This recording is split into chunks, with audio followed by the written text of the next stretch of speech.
হাতিয়ার অন্নপূর্ণা ভান্ডার, প্রথমবার বিরোধী ভূমিকায় অবতীর্ণ অভিষেক বন্দ্যোপাধ্যায়। রাজ্যের রাজনৈতিক পালাবদলের পর তৃণমূলের সর্বভারতীয় সাধারণ সম্পাদক অভিষেক বন্দ্যোপাধ্যায় প্রথমবার সরাসরি বিরোধী সুরে সরব হলেন। তার নিশানায় নতুন সরকারের বহুল আলোচিত অন্নপূর্ণা ভান্ডার প্রকল্প। নির্বাচনী প্রতিশ্রুতি এবং বর্তমান আবেদন প্রক্রিয়ার মাধ্যমে ফারাক তুলে ধরে সোশ্যাল মিডিয়ায় প্রশ্ন তুলেছেন তিনি। দলের ভাঙন ও সাংগঠনিক অস্থিরতার আবহে এতদিন তুলনামূলকভাবে সংযত অবস্থায় ছিলেন অভিষেক।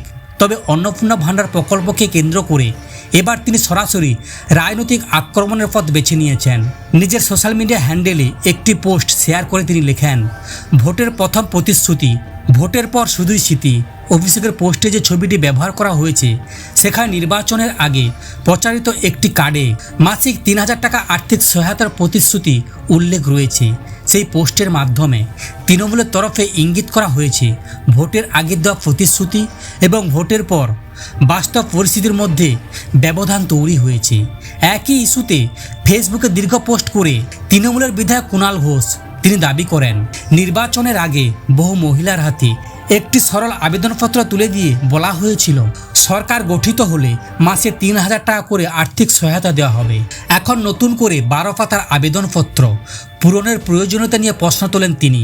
কুণাল ঘোষের বক্তব্য, একজন আবেদনকারীর পরিচয় যাচাইয়ের জন্য পরিবারের অন্যান্য সদস্যদের বিস্তারিত তথ্য চাওয়ার কারণ সাধারণ মানুষের কাছে স্পষ্ট করা উচিত।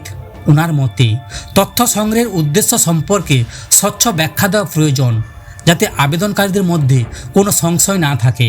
পোস্টে তিনি আরও বলেন, যদি যাচাই বাছাই প্রক্রিয়া কেউ অযোগ্য বা অবৈধ বলে প্রমাণিত হয় তবে তাদের বাদ দেওয়া যেতে পারে, কিন্তু সেই কারণে সমস্ত আবেদনকারীকে অতিরিক্ত হয়রানির মুখে পড়তে হবে কেন? এই প্রশ্ন তুলেছেন তৃণমূল বিধায়ক। রাজনৈতিক মহলের মতে অন্নপূর্ণা ভান্ডার এখন শুধুমাত্র একটি সামাজিক প্রকল্প নয়, বরং রাজ্যের নতুন রাজনৈতিক সংঘাতের অন্যতম কেন্দ্রবিন্দুতে পরিণত হয়েছে। একদিকে সরকার প্রকল্পের আবেদন ও যাচাই প্রক্রিয়াকে প্রয়োজনীয়তা বলে ব্যাখ্যা করছে, অন্যদিকে বিরোধী শিবির তা নিয়ে প্রশ্ন তুলছে। অভিষেক বন্দ্যোপাধ্যায়ের এই অবস্থাকে তাৎপর্যপূর্ণ বলে মনে করছেন রাজনৈতিক পর্যবেক্ষকেরা, কারণ সরকারের পরিবর্তনের পর এটাই এমন একটি ইস্যু যেখান থেকে প্রকাশ্যে ও সরাসরি বিরোধী রাজনৈতিক ভূমিকায় দেখা গেল। ফলে আগামী দিনে অন্নপূর্ণা ভান্ডারকে ঘিরে রাজনৈতিক তরজা আরও তীব্র হওয়ার সম্ভাবনা তৈরি হচ্ছে।